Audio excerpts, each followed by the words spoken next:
omnipresent, which means that Jesus is outside of space and time. It means that he's omniscient, which means he knows and understands everything that could be known and understood. It means that he is all-powerful, that he is capable of all things. He is holy, he is different, he is weird on a glorious level. And one of the ways that we see this is from the very beginning of his life. This is our Jesus story.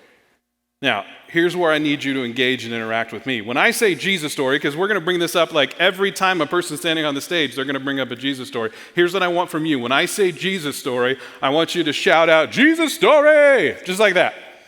Got it? You feel me? All right, so when I say Jesus story, that's you. We can do. I want a little more enthusiasm than that. So when we get to our Jesus story, all right, now, let me tell you 2 reasons I want you to do that. Number one of the things I don't like about preaching versus teaching is the fact that we can't engage very much. One of my pet peeves about the stage is that we can't be like we're in the classroom, and I don't know if you're with me.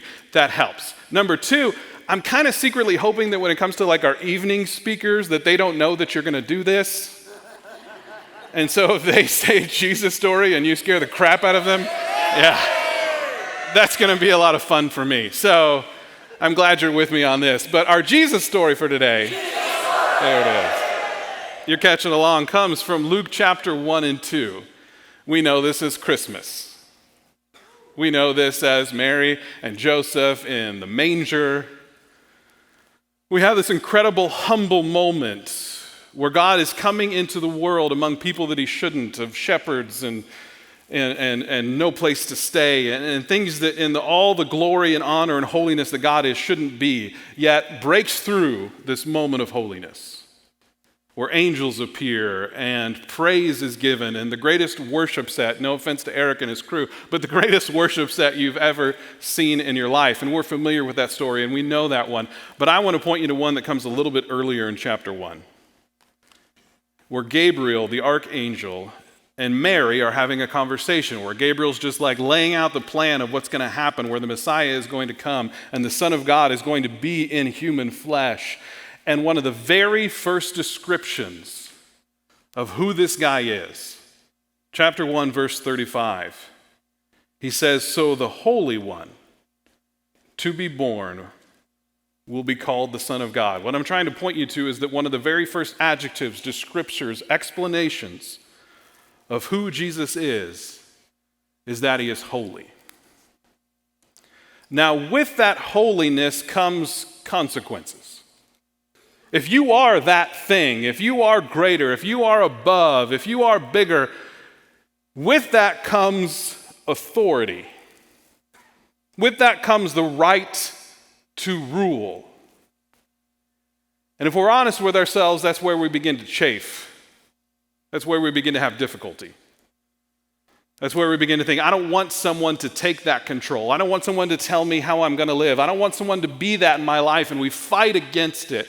Can I give you maybe a couple reasons why that is? One may be because of this thing, because of this Bible, because we don't trust it. Can I be honest with you? I struggle with that a little bit too. I mean, I'm a Bible college professor. I got a PhD in this thing. It's not for a lack of study or thinking or time, but there's still moments where I break this thing open and I read part of it and I was like, yeah, I wish that wasn't in there. Let me tell you how I deal with it. As I remember that he is the authority, he is the judge, not me. And so when I read something in here that I go, God, I got to be honest, that doesn't seem like loving to me, I remember that he is love. He is the definition and the source and the authority of love. So therefore, the bouncing ball of logic goes that whatever he does is love.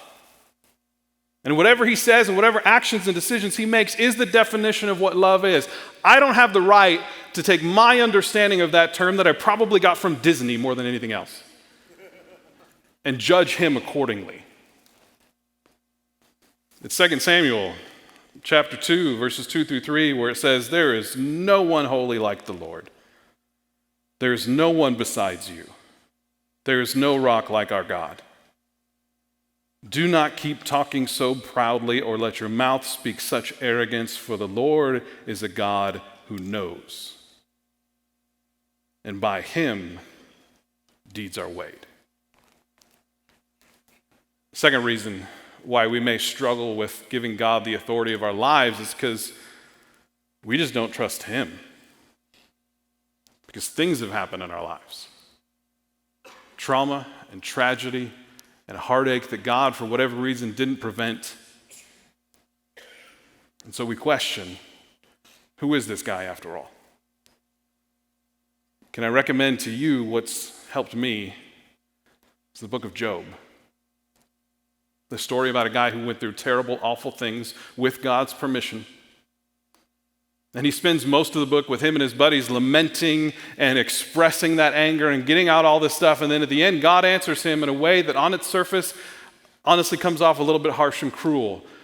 But I'm indebted to a friend who helped me see the deeper meaning behind that book, which is God is saying to Job, "Job, there is no way that I can explain to you in a way you would understand what it takes to run this whole thing."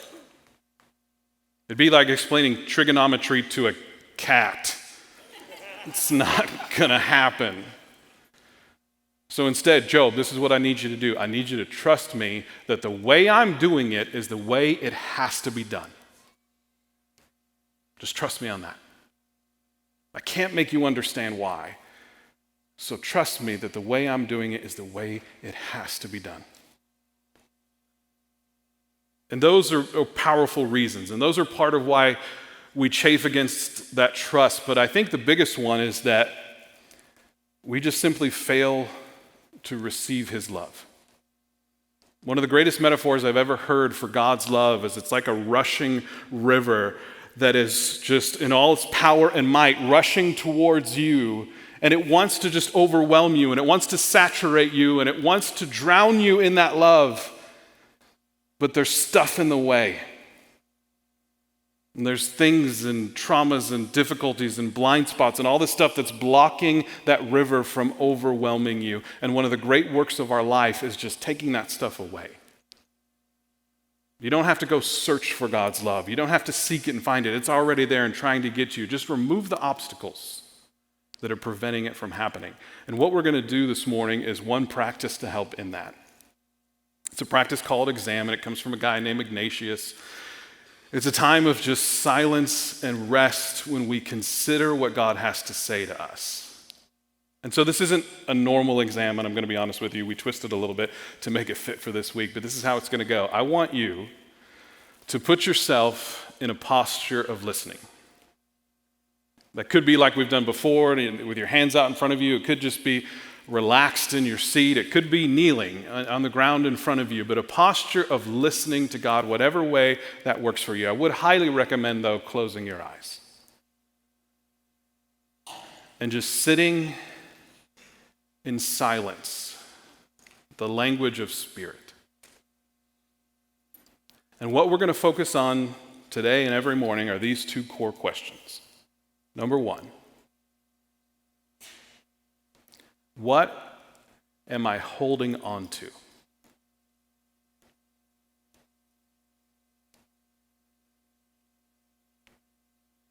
These things that block the love of God are things that we hold in our tightest grip. What is that for you this morning?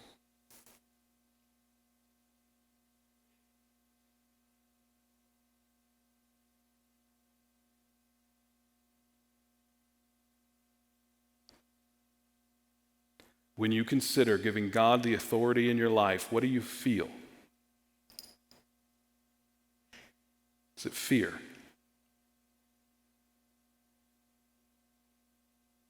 Is it anger?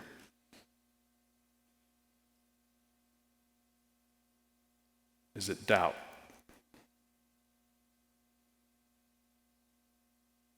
Is it pain?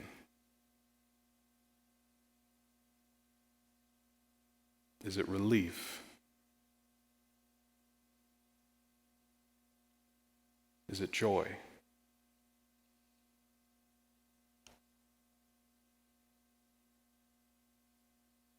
What are you holding on to?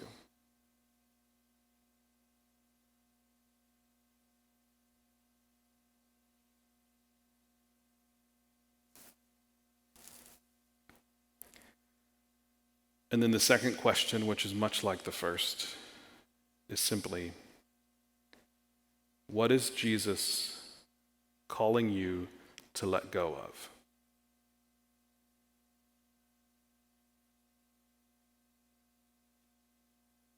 What is he calling you to release?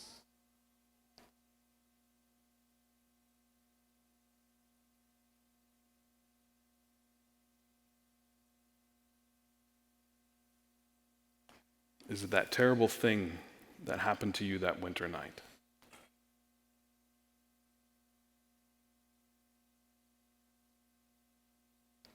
Is it the confusion of your parents' divorce?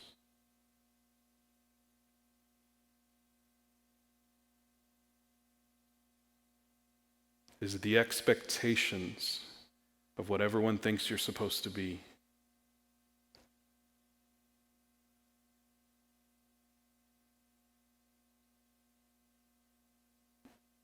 Is it your own dream of your future life?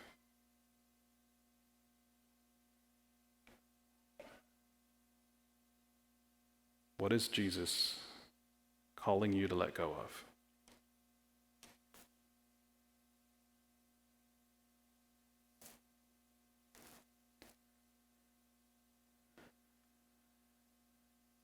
Jesus, we proclaim your holiness. We believe that you are above us and over us. We believe that you are the one. And in our best efforts, as much as we can, we release that control to you. For it's in your name.